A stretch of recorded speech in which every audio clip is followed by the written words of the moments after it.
What's up, everybody? It's Coach Brian from Spruity Fitness Virtual Training, and I love working out in my garage gym, but there are a few machines that I do miss in the gyms, and one of those is a belt squat. So today, I'll be DIYing a belt squat using my squat rack, reviewing it, letting you guys know what I think. I do like the belt squat a lot because it doesn't put a lot of stress on my spine. It's pretty stable, and it helps me with my shoulder mobility. Sometimes holding that barbell gets a little rough. So I'll put it together, review it, show you guys, and hopefully it's an exercise I can add to my leg arsenal here in my garage gym. Let's go.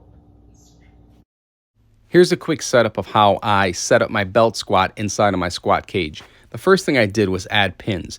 On the end that you'll be squatting from, that pin's going to be lower, and on the other end it's going to be higher. That'll let you perform this belt squat in a full range of motion.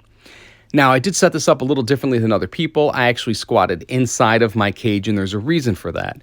I have a safety bar that I actually put in place to keep that barbell in place because I want little to no movement when I'm performing this movement.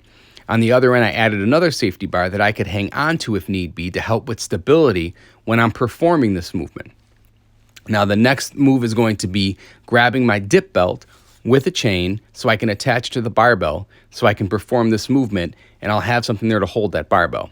Now, make sure you do add a clip so you can place that belt or that chain just behind it to keep it in place. The last thing you want is that chain to swing off of that barbell and you can get injured.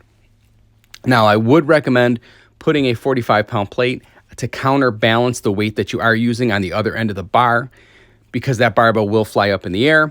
You may have to play around with foot placement and some other minor adjustments, but definitely a great movement. Everything felt pretty smooth.